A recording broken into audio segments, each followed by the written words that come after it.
Hello everyone, welcome to car vertex. আজকে আমরা জানবো গাড়ির পিডিআই কেমন করে। যদি আপনার গাড়ি নেক্সট 2 থেকে 3 দিনের মধ্যে ডেলিভারি হবে, তো 2 থেকে 3 দিন আগে আপনার গাড়ির পিডিআই করা উচিত। সেটা আপনিও করতে পারেন, আপনার জানাশোনা কোনো মেকানিক বা যে গাড়ি সম্পর্কে নলেজ রাখে তাকে দিয়েও করাতে পারেন।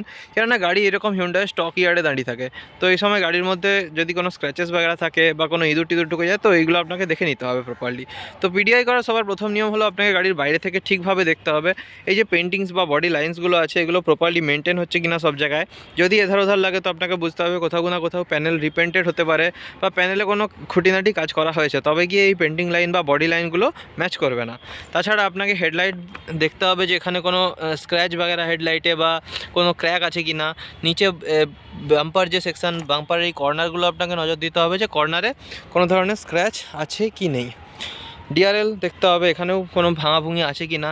চাকার ডেপথ আপনাকে এখানে দেখতে হবে, চাকাটা বেশি ঘষা নয় তো, মানে বেশি চললে এইগুলো প্লেন হতে থাকে, তো এটা দেখতে হবে কতটা চলেছে চাকা।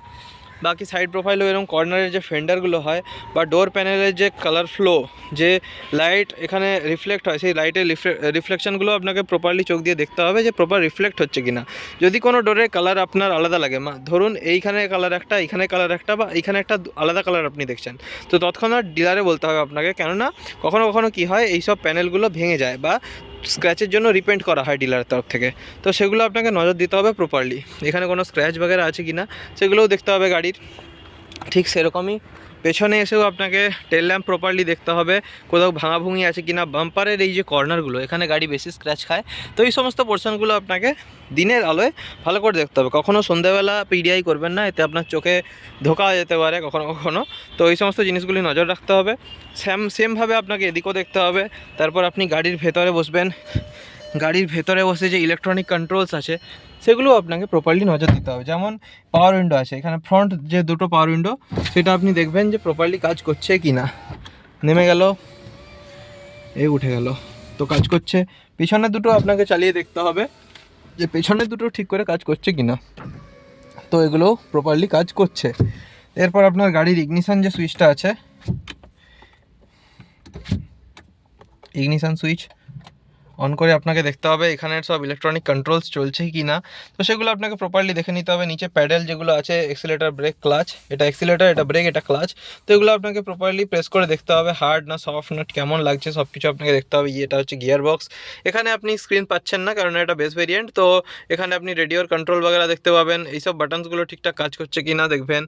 এইখানের এই যে আইআরপিএমটা আছে, এটাকে একবার এরকম করে দেখবেন যে এটা কোনো ঢিলে তো নয়, এটা গাড়ি চলার সময় এরকম নড়বে তো না। সানভাইজার যেটা আছে এগুলোকেও আপনাকে এইভাবে খুলে প্রপারলি চেক করতে হবে যে গাড়িটা ঠিকঠাক কিনা। তারপর যেটা মেন কাজ, গাড়ি স্টক ইয়ার্ডে যদি থাকে তো নিচের এই পোর্শনগুলো ভালোভাবে দেখবেন, বিশেষ করে সিটের নিচে। কেননা কখনো কখনো স্টক ইয়ার্ডে গাড়ি দাঁড়িয়ে থাকলে ইঁদুর বাগেরা গাড়িতে আসতে পারে, তো এই সমস্ত পোর্শনগুলো আপনাকে নজর দিতে হবে যে সিট আগু পিছু করে দেখতে হবে যে সিটগুলো ঠিকঠাকভাবে এগোচ্ছে পেছোচ্ছে কিনা। এইসব পোর্শনগুলো আপনাকে দেখতে হবে যে এখানে কিছু আছে কি না, এগুলি আপনাকে নজর দিয়ে দেখতে হবে। কেননা আলটিমেট গাড়িটা আপনারই হবে 2-3 দিন পরে, তো আপনাকে আপনার গাড়ি যেটা ঠিকঠাক আছে কিনা দেখতে হবে। এইভাবে আপনি দেখতে পারেন। নেক্সট যে প্রসেসটা হবে সেটা হবে আপনার সামনের ইঞ্জিনের পোর্শনটা খুলে আপনাকে দেখতে হবে যে ইঞ্জিনের ওপর কোনো ধরনের ধুলো বা কিছু আছে কিনা, বা ইঞ্জিনের ওপর কোনো রাস্টিং আছে কিনা, ইঞ্জিনে কোনো কাজ হয়েছে যদি হয় তো বোঝা যাবে যে ওখানে বিভিন্ন মেকানিক্যাল জিনিস খোলাখুলি থাকবে, তো এই সমস্ত জিনিস। পেছনে সিট আপনাকে দেখতে হবে, পিছনে বুট আপনাকে খুলে দেখতে হবে, তো এই ধরনের কাজ আপনাকে করে নিতে হবে। তারপর আপনি headlights, turn indicators, brake lamps এগুলো চেক করবেন, যেগুলো ব্রেক প্রেস করে দেখবেন সব ঠিকঠাক জ্বলছে কিনা। এইভাবে আপনি গাড়ির পিডিআই প্রপারলি করতে পারেন।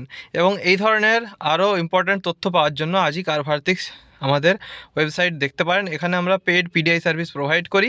এবং আরও ডিটেলস পাওয়ার জন্য আমাদের ফলো করুন আর চ্যানেলটা সাবস্ক্রাইব করে নিন।